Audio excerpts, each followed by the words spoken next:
I'm moving into your condo for the holidays. We already told Mom. That was my brother's text. Not a question, not even a request. A statement, dropped into the family group chat on a Wednesday afternoon like it was the most natural thing in the world. By the time I saw it, my mother had already replied with 3 heart emojis. My aunt had sent a thumbs up, and my cousin had typed, "So fun," underneath. I set my phone face down on my desk and went back to my spreadsheet. I work as a financial auditor at a mid-size firm in Denver. I'm 31 years old.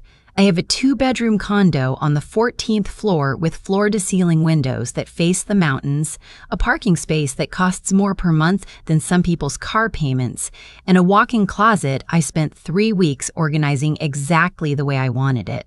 I bought the condo 2 years ago with money I saved for 6 years while living with 2 roommates in a 1-bathroom apartment, eating lunch I packed every single day and saying no to vacations I couldn't afford. I signed the papers alone. I carried boxes alone. I assembled furniture on the floor at midnight, alone, with a glass of wine and a YouTube tutorial. No one in my family helped. That's not a complaint. That's context. My brother is 34. His name is Derek. He's been between jobs, as he calls it, for about 8 months. His girlfriend, Priya, is lovely in the way that people are lovely when they are slightly too agreeable about everything their partner does. They've been together for 2 years and have been staying at my mother's house in Colorado Springs since October, which is about 90 minutes from Denver. Mom loves having them. She said so many times. She also loves telling me about it. My mother is the kind of woman who has a gift for reframing other people's generosity as obligation. When I bought the condo, she told her friends I finally had enough room for the family to visit. She said this before she had visited once. She said it, I later found out, before I had even given her the address. I have a spare bedroom. It has a daybed, a desk, and a printer I use for work documents. It is not a guest suite. It is not an open invitation. It is a room in my home that I use for work, and occasionally for solitude, which is something I need the way some people need coffee. Consistently, without apology. Derek and Priya plan to arrive December 22nd. They plan to stay through January 2nd, 11 days. In my condo, with my parking space, my kitchen, my coffee maker that I have calibrated to brew at exactly 6,047 every morning, and my silence, which is not a small thing. The group chat message said they were coming for the holidays. It said they were so excited to spend real time together. It said, and this is the part I keep returning to, that they'd already figured out the sleeping situation. I read that line 3 times. They had figured out the sleeping situation in my home that I own, that they had never been invited to. I didn't respond.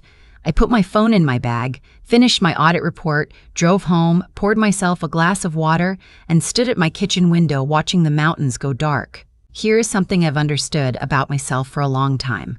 I don't argue well in the moment. I get quiet. I get careful. People in my family have always read my silence as acceptance, as softness, as an open door. They have spent my entire life walking through it without knocking. I was the quiet one. Derek was the loud one. He was the one who filled rooms, who told stories at dinner that everyone laughed at, who got away with things because no one wanted to interrupt his momentum. I was the one who watched. I was the one who noticed. I was the one who, at 16, realized that noticing was its own kind of power, even if no one else could see it. When I was in college, Derek borrowed $1,500 from me. He needed it for a car repair. I gave it to him without making him ask twice. He paid back $400 over the next 2 years and then stopped mentioning it entirely. I didn't bring it up again, not because I'd forgiven it, but because I'd already made a decision about who Derek was and how much weight I would give his promises. I stored that information the way I store everything, quietly, accurately, without drama. My mother called me the Thursday after the group chat message. She called at 7:15 in the evening, which is when she calls when she wants something because she knows I just finished dinner and I'm at my most relaxed and therefore, she's calculated, my most agreeable. "Did you see Derek's message?" she asked. "I saw it," I said. "He's really looking forward to spending the holidays in Denver." Priya's never been. You have that beautiful spare room just sitting there. Just sitting there. Like a resource. Like something that existed in a vacuum without my having chosen it, paid for it, furnished it, maintained it. I'll figure it out, I said. My mother made a small sound, something between satisfaction and relief. She took that as a yes. She always takes that as a yes. I've been saying I'll figure it out for 31 years, and she has never once stopped to ask what I meant by it. I hung up and opened my laptop.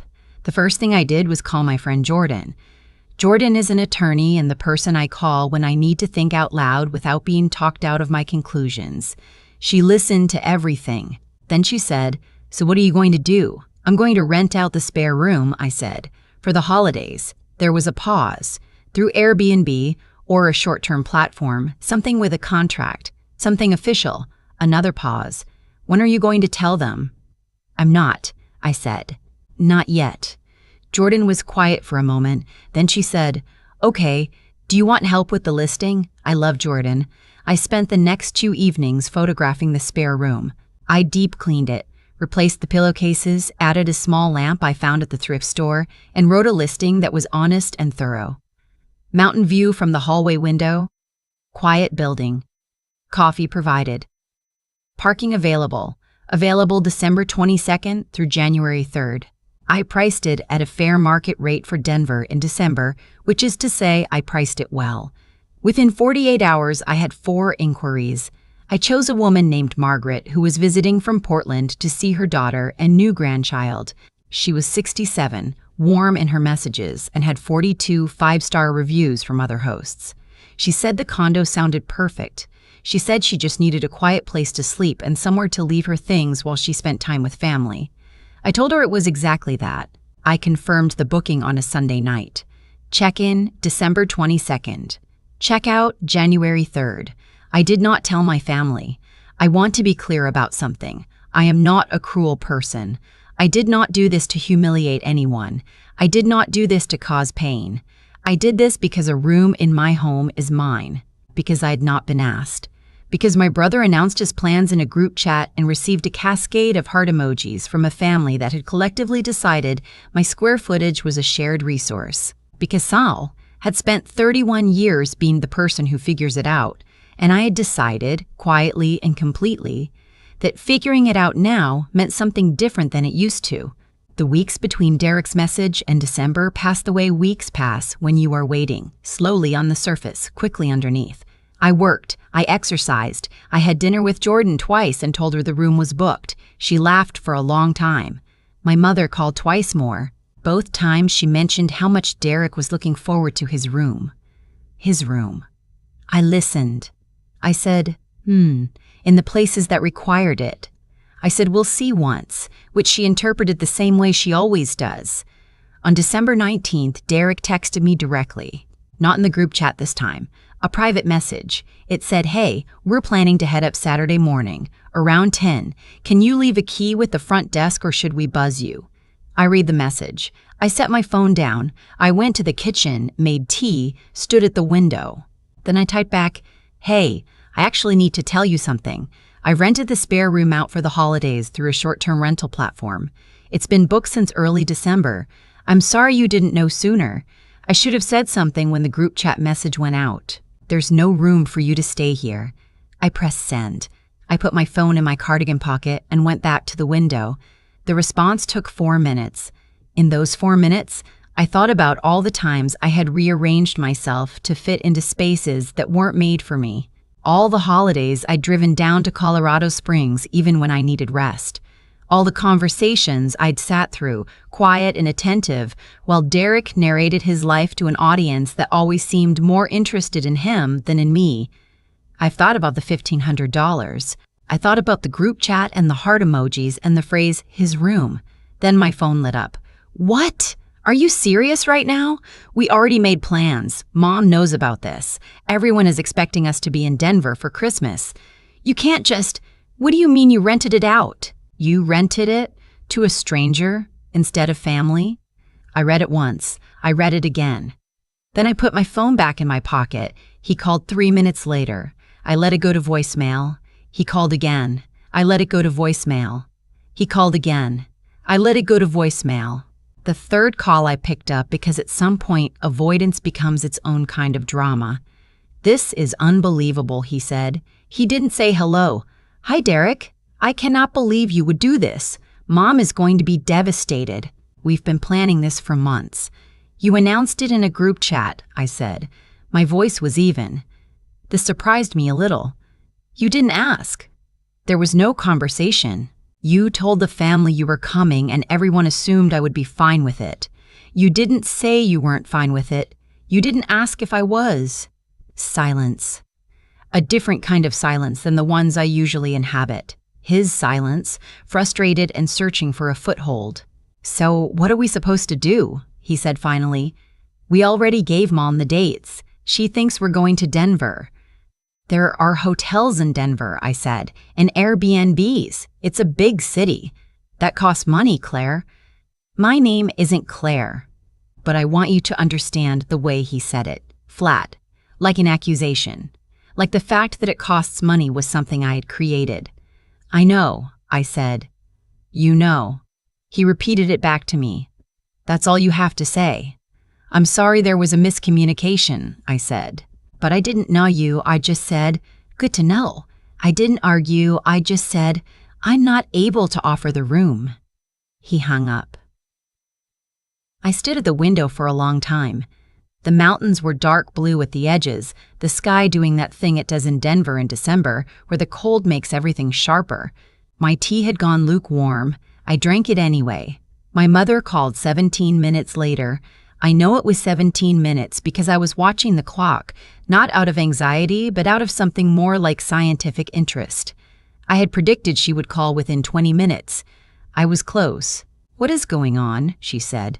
Derek just called me. He said you rented your room out to a stranger. A guest, I said, through a rental platform. It's a legitimate booking. Why would you do that when you knew they were coming? I didn't know they were coming, I said. No one asked me. Derek told you in the group chat. He told the group chat, I said. That's different. My mother went quiet. It was a loaded quiet, the kind that is building towards something. Then she said, your brother has been going through a hard time. Priya has been going through a hard time. They just wanted to have a nice holiday. I thought you'd want to be part of that. There it was. The reframe. The gentle repositioning of my boundary as a failure of warmth. I had heard this before, not these exact words, but this sentence, the one that suggests that choosing yourself is choosing against family. I had been hearing a version of it since I was old enough to have anything worth taking. I do want to have a nice holiday, I said. I'm having one. Claire, I'll talk to you soon, Mom. I said it gently. I meant it. Merry Christmas. I hung up. My phone buzzed for the next 2 hours. The group chat came alive. My aunt weighed in. My cousin, the one who had said so fun, asked if there had been a misunderstanding. Derek posted a long message about family and sacrifice and how disappointing it was when people prioritize strangers over blood. My mother responded with a sad face emoji. My aunt wrote, "This is heartbreaking." I muted the thread and poured myself a glass of wine. I want to tell you what I did not feel, because I think that's the more interesting part. I did not feel guilty. I had expected guilt, had been almost braced for it, the way you brace for cold water. But it didn't come. What came instead was something quieter, a steadiness, like a cabinet door I'd been holding closed for years, that I had finally, carefully, latched from the inside. Margaret arrived on December 22nd at 11 in the morning. She had a rolling suitcase and reading glasses pushed up on her head, and she shook my hand with both of hers and said, "Oh, this view," when she saw the mountains. I showed her where the coffee was. I showed her how the thermostat worked. I left a small basket on the dresser with a candle and some chocolates and a handwritten note that said, "Welcome. Help yourself to anything in the kitchen." She stayed 11 days. She was quiet and considerate and wiped down the counters every morning without being asked. She left a 5-star review that said the host is the kindest, most thoughtful person I have encountered on this platform. I spent Christmas morning alone in my kitchen with good coffee and a book I'd been meaning to read since March. In the afternoon, Jordan came over and we made pasta from scratch and watched a movie. It snowed a little. The light kind, the kind that makes the city look like it's been powdered. I kept the lights on my balcony on and watched the flakes disappear into the dark. Derek and Priya spent Christmas in Colorado Springs. I know because my mother posted a photo in the group chat on Christmas evening, the three of them at the table, plates full, candles lit. They looked fine. They looked honestly comfortable. I double-tapped the photo. I put my phone down. I went back to my book. There's a version of this story where I'm the villain. I know that. Derek would tell it that way, the sister who booked out her spare room out of spite, who chose a stranger over family, who ruined Christmas because she couldn't let go of a grudge. My mother might tell it more softly, the daughter who got a little too independent, who forgot that family means being available. But here's what I know. No one asked. And I have spent a long time being a resource that people accessed without asking, an account they drew from without depositing, a door they opened without knocking because they'd been opening it so long they'd stopped seeing it as a door at all. I changed the lock. That's all I did. Not loudly, not dramatically. I changed the lock and I rented the room, and I had a quiet Christmas with good coffee and a person I love and snow that didn't stick. In January, I turned off notifications on the family group chat. I didn't leave it, I just stopped letting it interrupt me. Derek texted me once more in the second week of January. It said, "I hope you're happy." I think he meant it to sting. I read it and realized, with something approaching wonder, that I was. Not because of what had happened to him, but because of what had happened to him. But because of what had happened to me. Something had shifted. Some old agreement I'd never consciously signed had quietly expired. "I am happy," I typed back. Then I added, "I hope you are too." I meant both sentences. My condo's very quiet in January. The mountains are white at the top and gray at the middle, and the light comes through my kitchen window at an angle that makes the whole room glow for about 40 minutes every morning. I make my coffee at 6:47. I eat breakfast standing at the counter. I go to work.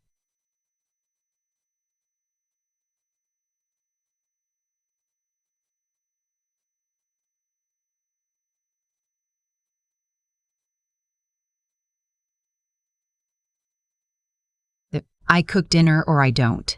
I leave the spare room exactly as I want it. Tidy, useful, mine. No one has announced plans to stay in my group chat since December. I have not been asked yet either. But if someone asks, genuinely asks, with advance notice and an understanding that the answer might be no, I think I'd consider it. That's the difference. That's the whole thing, really. Not the room, not the rental, not even the 11 days. Just the asking.